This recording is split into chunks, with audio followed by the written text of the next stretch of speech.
Hello, fantasy managers. My name's Tom, and I'm back talking about F1 Fantasy yet again. It's race week 9. We're through a third of the season now. We're going into the Spanish Grand Prix. Normally, I'd be looking at the UK times for what's going on this weekend, but I'm actually going to Barcelona this weekend, so really super excited. It's the first Grand Prix I've been to since 2021. I cannot believe how quickly time has gone by. Silverstone 2021 was the last time I went. I'm finally going around again, finally getting out and actually seeing the sun, and it will be hot and sunny, so yeah, be taking my hat. But before that, we have got team selection. So yeah, this is going to be the only YouTube kind of coverage that I'm going to do this week because, I'm flying out early Friday morning, so I won't have any final thoughts or live streams, but I will be active over on Twitter X. So yeah, follow me over there and I'll be giving you my thoughts from the track. So yeah, be interesting.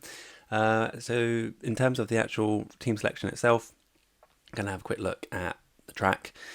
Think about the B tiers. I've got a little segment about the B tier drivers because I think there's something interesting to discuss there. And then obviously I'll get into the actual team selection meat of decision making.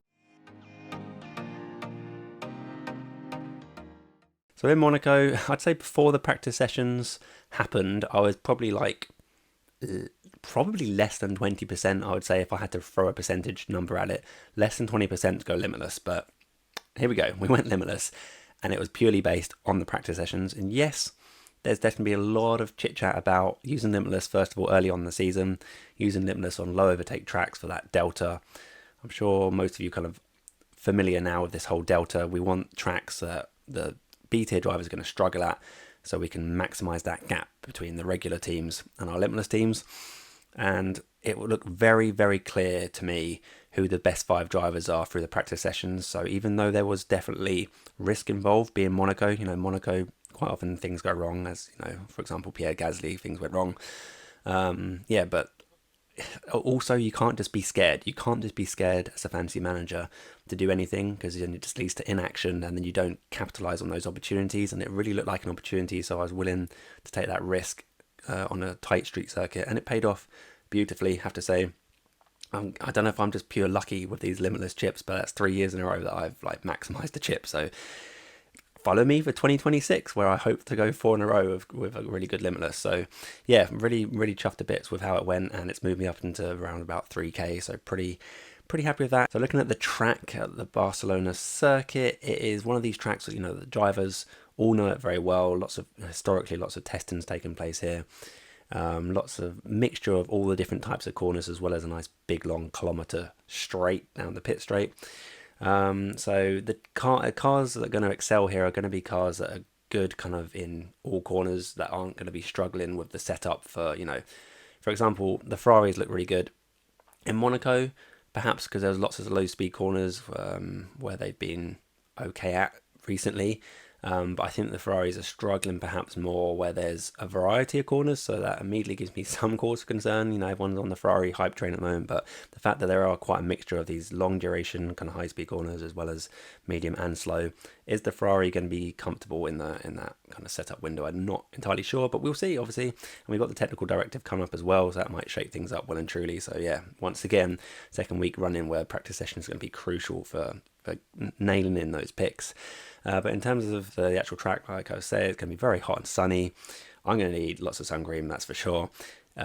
Green rating across the board here in terms of safety car, DNFs. No DNFs here at all over the last 2 seasons. So pretty nice, safe track. Having said that, sometimes things go pear-shaped. There is gravel about. These are high-speed corners. Things do happen, but generally quite a safe track. And in terms of overtakes as well, pretty good on overtakes. 9th over the last 3 years on average. So we should be seeing those B tier drivers hopefully scoring more than what they've struggled to do the last couple of weeks in Imola and Monaco. So yeah, I do think the B tier is going to make a bit of a comeback this week. So it'll be interesting for our teams who we're looking at for that. So to look a bit deeper into the B tier drivers, I've just chucked this together. Hopefully it's not just an assault to the senses of all the different numbers and all the funny little pictures that everyone's on there for, but what I put here is all the B tier drivers that are sub $10 million because, we could talk about Albon, Tsunoda, and now Antonelli as well, but I think they're kind of in their own little mini category, really. So we're looking, kind of focusing on these sub 10 million drivers. And what I really wanted to look at is the impact of DNFs and that. And for example, Fernando Alonso, because Fernando Alonso is now down to 4.5 million. So he's obviously going to be growing in popularity because he's hit that floor. He can't lose any more value. And everyone's assuming like, oh, it's Alonso, home race, etc. He looks great. He's not going to gain any value because of the DNFs he's been picking up, but he can't lose it and he can be good for points. So I wanted to look at what would happen if we swept away all the DNFs. So the first row we've got there is just a total points across the season. You see Fernando Alonso, I'm just using him as an example at the moment, minus 45 points for the season. Terrible. That means his points per race is minus 5.6 per race. Terrible. But it doesn't actually mean anything, does it? It doesn't really tell us the whole story because the DNFs just are so impactful. It's minus 20 when these drivers are on average scoring like 5 points a race. It takes them like 3-4 races just to negate that minus 20. So minus 5.6 per race to me doesn't really mean much. I want to know what's going to happen if Fernando Alonso and co finish the race. What is their scoring been like so far this season? So that's what I've done here in the bottom two kind of rows. I've basically added up how many DNFs and DSQs, because I think there was, Gasly and Hulkenberg, I think, are the only ones out of this category that have been DSQ'd, correct me if I'm wrong, so far this season. So you can see, Sainz 3 DNFs, Alonso 4 DNFs, Gasly 3 DNFs, it's hitting them quite hard. So I want to see what they look like when they actually finish the race. So the very bottom row is their points per race, which is excluded any DNFs or disqualifications.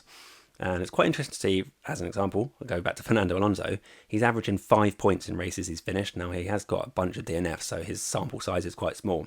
But I just thought it was quite interesting to see, particularly in comparison to the other 4.5 million drivers who are alongside him there, Bortoleto and Colapinto, both averaging just in the 2.5 and 2.2, respectively. Colapinto, again, very small sample size. He's only been around for a couple of races, replacing Doohan. So I would expect that to grow because he's only had Imola, low overtakes, Monaco, almost no overtakes. So I think that average is definitely going to increase as long as he, again, doesn't DNF. But we're looking at the kind of the non-DNF points per race here. So it's interesting to see that, Fernando Alonso is double what Bortoleto and Colapinto can produce, but it's still not very exciting in the grand scheme of things in this kind of category. But at 4.5 million, it's not too bad in terms of points per million. And once those DNFs drop off, I expect to see Fernando Alonso to actually get an increase in price, even if it's only 0.6 and he struggles past that. I would expect him to see a bit of a price increase in a couple of weeks' time, I would imagine. But my point is really that people might be looking at moving from a Colapinto or a Bortoleto to a Fernando Alonso. And I'm thinking, like, is it actually worth it? Because they're both all three of them are going to massively struggle to score points, and none of them are going to really gain any budget for at least a couple more weeks. So is it worth a transfer to bring in Fernando Alonso for Bortoleto or Colapinto? Probably not, looking at this. The non-DNF points per race is 5 for Alonso compared to 2 or 3 pretty much for Colapinto and Bortoleto. Like I say, I would expect that to increase on higher overtake tracks like in Barcelona, but it just made me stop and think like, yeah, Fernando Alonso has improved. I will say Fernando Alonso, in terms of the Aston Martin itself, it has improved. They had to upgrade a couple of races ago, and it definitely has improved them. And Alonso would have scored a nice chunk of points in Monaco, and that would have obviously affected his average points per race quite a bit. But once again, we see these reliability issues, so that is also quite a concern for people that are looking to bring in Fernando Alonso. For me, this is not just a Fernando Alonso chat show, by the way. It's just focusing on him because he's quite a hot topic at the moment, but we'll talk about the others in a minute.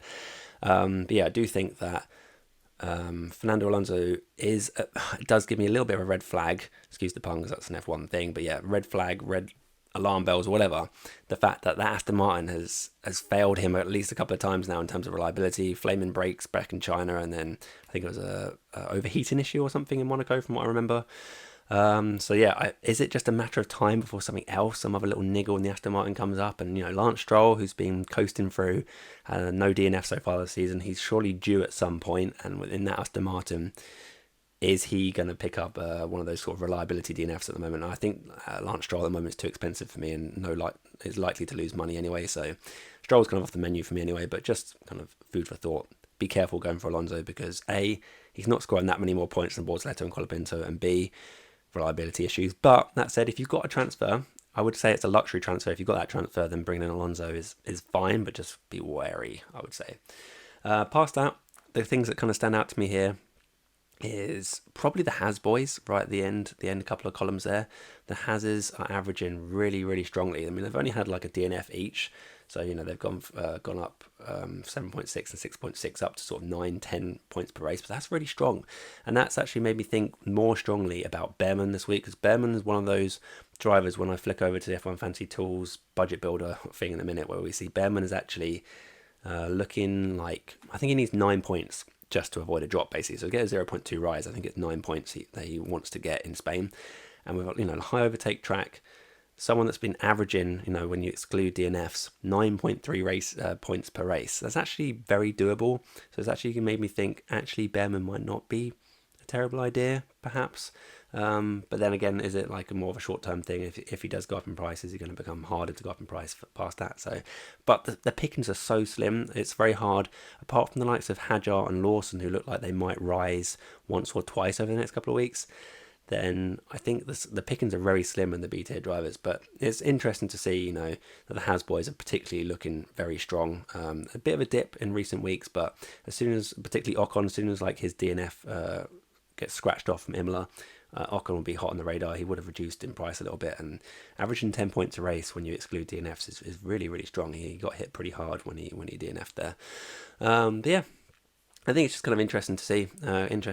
I guess the other person to talk about would be Carlos Sainz. I think he's another one that's of interest. And again, home Grand Prix. Again, not overly exciting. 7.6 on average when you take away all his DNFs, because 1.3. If you include all the DNFs, 7.6 per race. If you exclude that, again, not overly exciting, but is fine. And I guess the biggest takeaway from this whole discussion of this B tier kind of graphic I got up at the moment is these guys just don't score many points.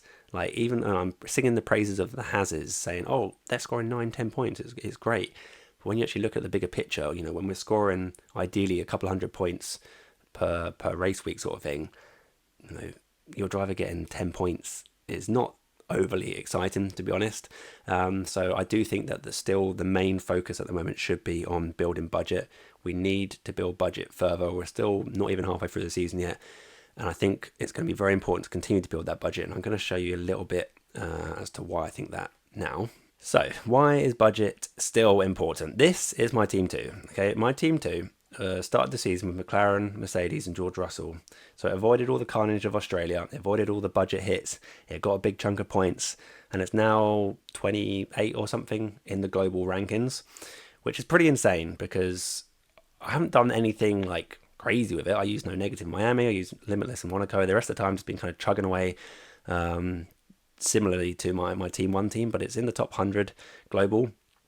And why I think it's important to build budget is because teams like this team, my team 2, as well as all the other teams around me, I do wonder how big their budgets are. Because if you take away all my guys here, you can see my budget for this, top 100 global is only 107.4. It's only 107.4. But then we reset the team. You can see that the team looks pretty much exactly like your team right now. I'd expect, maybe you got Ferrari in here, maybe you got 1 or 2 different B tier drivers, but the main structure of Piastri, McLaren, big constructor is largely the template at the moment. So at the moment, it's almost impossible to make gains on this team, and this team is like 150 points. If we have a quick look at go to the leagues, so it's got 1,972 points. So it's 170-ish points ahead of my 3K ranks team 1. So the difference between 3K and the top 100 is 170-ish points. That's pretty massive. How are we going to make that gain? How are we going to close that gap when the teams look the same? Look, if I put them side by side, they're basically the same team. The only thing that's different is actually Stroll versus Albon, and that is again like a budget thing. But then Stroll's still kind of climbing budget at the same sort of rate as Albon, so it's almost impossible to make gains on these top teams if you're struggling with your team 1, like from Australia onwards. So how are we going to ever catch these teams up? This is my main point of this long-winded explanation. How are we going to catch up a team like my team 2? It's budget. That's why it's so important. Budget is so important because, I said 107.4, whatever it is. My team 1 is on 111 million. So the difference is already, roughly 4 million. And at some point, we're going to be able to knock off someone like an Albon and bring in someone like a Russell or a Leclerc or something in that slot. It's not happening yet, and I'm still some way off it, unfortunately, because of my budget situation. That's why it's important to continue to grow the budget. And I do almost wonder, like, if bringing in like a Williams or a Racing Bulls just to really, really grow that budget quicker, so I can catch those teams, it might be worth it. But then I also think, well, if I do that, the Williams and Racing Bulls are likely to score quite a lot less points than Ferrari, so I'm actually just losing more points. That points gap is growing whilst my budget gap is growing. But is the budget gain going to be enough at some point in the season to then make up for that by having a second A-tier driver? I don't know. So I think it's very tough, but I think we need to continue to grow budget and score points, and it's really hard to find that balance. I know I keep saying the same thing, but Australia has hurt many of us so hard. It impacted the budget so badly, as well as losing like 100 points on these other teams, that it's just really, really hard. But if my team one can get to that situation where I got an A-tier driver in there, even if that A-tier is like Antonelli soon, once he drops a bit more, he's going to go down to like the 17 million soon because he's having a bad run of form. He is only like a couple of million effectively away from being able to afford him in there.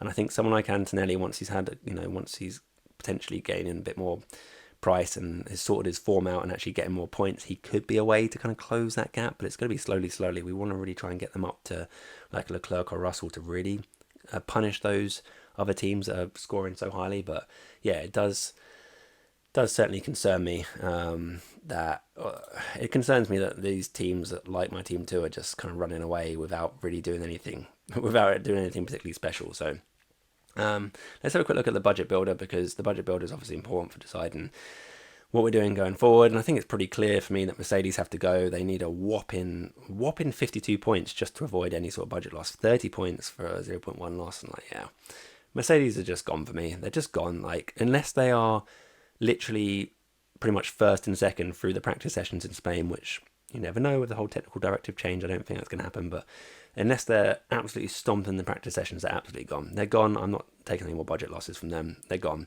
So then the big question becomes, who do we replace them with? The obvious candidate, Ferrari, big upturn in form in Monaco.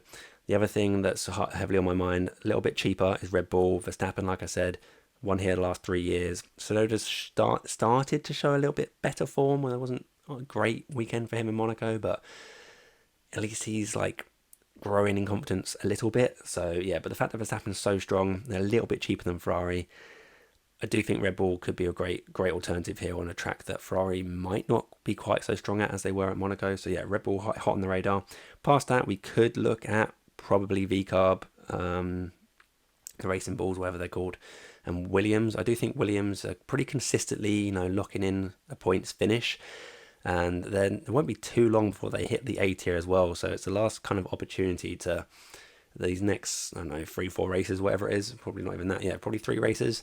Williams are just going to be an A tier asset, and then they're just basically completely dead. So is now, if we're going to commit to it, if we want those extra bits of budget, we need to commit to it kind of now. There's no point in waiting a couple more weeks and then picking them in, because then they're going to be really close to 19 million threshold, and then we just want to boot them out again. So I feel like if we're ever going to go Williams, it's kind of now or never. And if we're going to go Williams, we kind of have to lock in for at least 2-3 weeks to try and get that big budget gain, and hope that they can score points. Just hope. They scored pretty well in Imola, not so great in Monaco, but Monaco was low scoring, that's why a bunch of us went limitless. The other option is kind of VCarb, because they're quite easy to get points gain as well. They're quite decent for pit stops, but and they had a strong weekend in Monaco. I'm not entirely confident how well they're going to do past that. I still think they're going to be averaging like 10, 25 points sort of maximum. 31 points last week was a great score for them, but even that is like 31 compared to look at Ferrari and McLaren 83, 70, whatever. So you're still giving up quite a lot of points unless you need to pick the absolute best B tier option. And I think it's still Williams for me, even though VCarb look okay. So yeah, again, I'll be paying close attention to how Williams look in the practice sessions, and will they actually do well here? I don't know, because again, there's a couple of more of those longer corners which they have struggled at in the past, so I'm not sure how well they do, but then they're also good in a straight line, so we'll see. Williams on the radar. It's kind of, at the moment for me, Williams versus Ferrari and Red Bull, but I think at the moment, I think Ferrari are ahead at the moment because of their form in Monaco, because of their ridiculously good pit stop crew. they're going to get that sub 2 seconds, and what's that, 20 points, whatever it is for getting that. They're going to get that soon. It's just amazing, their pit crew. So easy points for the Ferraris there. Red Bull also got a strong pit crew. So again, like I say, if Verstappen looks super strong in the practice sessions, I may well be going Red Bull. But yeah, in terms of budget gain, that's kind of where I'm looking at. And then past that, we've got this absolute mess of B tier drivers. Hadjar and Lawson look like kind of locks, to be honest, because it's so easy for them to get budget gain. Even Lawson's not necessarily going to get an 8-pointer, but he could definitely easily get a 3-pointer if things go according to plan. Just a few overtakes, maybe a position gain or two, easy peasy 3-pointer, and then he gets a little price rise, which is nice. And even if he flops it, even if he DNFs, it's not the end of the world. Obviously, we don't want to hit any -20s, but if he does, he's at 4.8. So all he can do is lose 0.3. You can't really lose much budget. So I think Lawson is a really low risk, quite high upside B tier driver. So yeah, he's going to be big candidate going into my team this week. I've already got Hadjar, so happy with that. I probably would have got rid of him, to be honest, going into Monaco. I probably would have gone for something like Gasly or something, and that would have been an absolute catastrophe.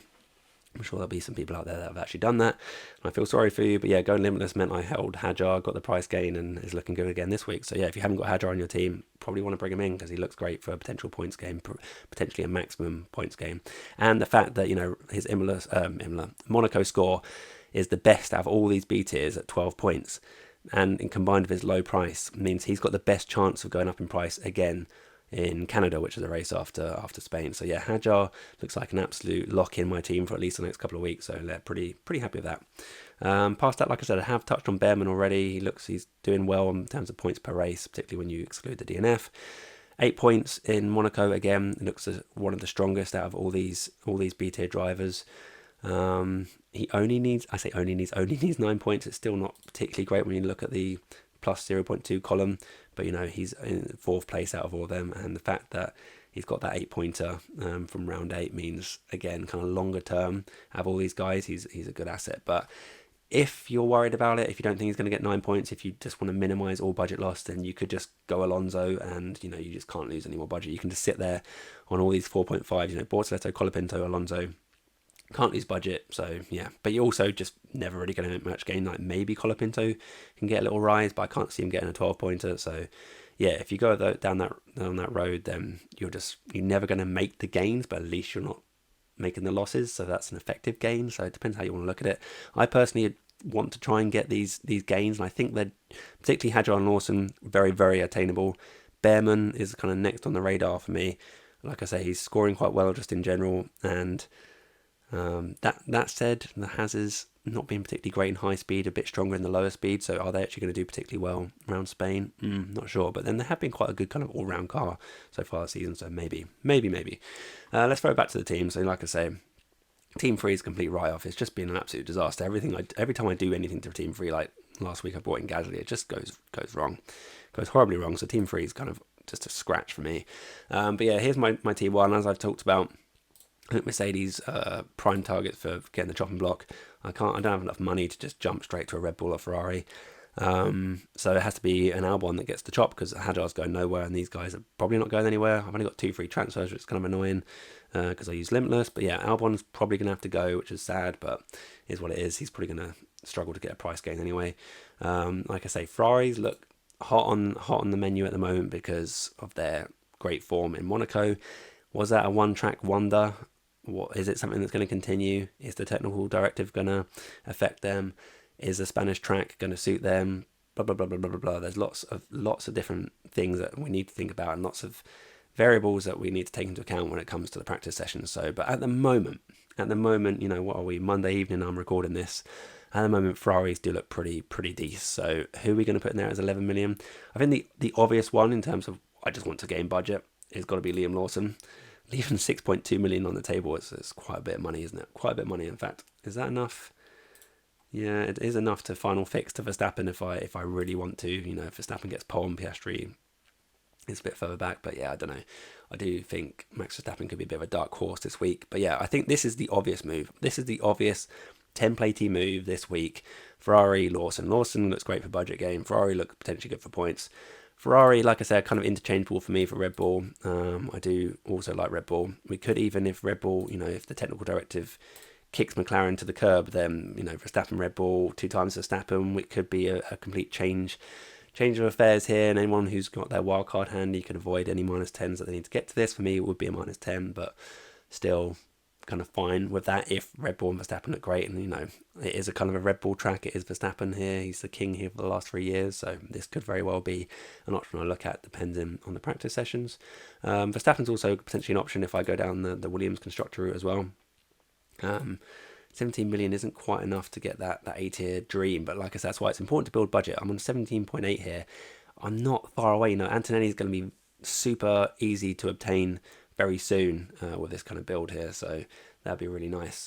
In the next race or two, pretty much, Antonelli's going to be potentially in here, and we could be sitting on a Williams, Verstappen, Antonelli, or whatever, depending on what goes on post Spain. But yeah, I think definitely that if I reset this, the main sort of templatey thing, like I say, is definitely the Ferraris in and budget gain Lawson in. But I could also see Behrman, like I say, I think he's quite capable of getting a price rise, and if he doesn't, then maybe it's just a 0.2 drop. But I do think that Lawson is, as much as I like Behrman, I think Lawson being so cheap, he's lower risk and just got that price gain. I think the budget builder option is kind of written for us to take this road, to be honest. Whoever looks better out of Ferrari and Red Bull, and if Williams look great, then fine. If Williams look absolutely stellar and fast, I think they're a great option because they get that extra 0.3 on top of what the A-tier constructors can manage. But then where are we going with our teams then? If I go back to what I had before, if I do bring in Williams, I've got 8.8 million. Other people will have much more than me. Like, I'm still lagging behind some people in terms of budget. So what do I do with 8.8 million? I make that Mercedes switch to Williams if they look really fast. But where am I going? Like Piastri to anyone, like a Norris, maybe a Verstappen, but then I don't think I'm ever going to go to Norris. I think Piastri is just a better option. If the Ferraris look really good, then why don't I just bring Ferrari constructor in? I'm probably not going to bring in someone like Leclerc, so I'm probably not going to move Piastri in this instance. And if Williams look really good, I also probably don't want to get rid of Albon. Like if I'm bringing in the Williams constructor, why would I also want to get rid of Albon?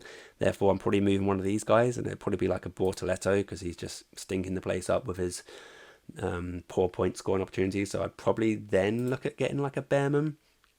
No,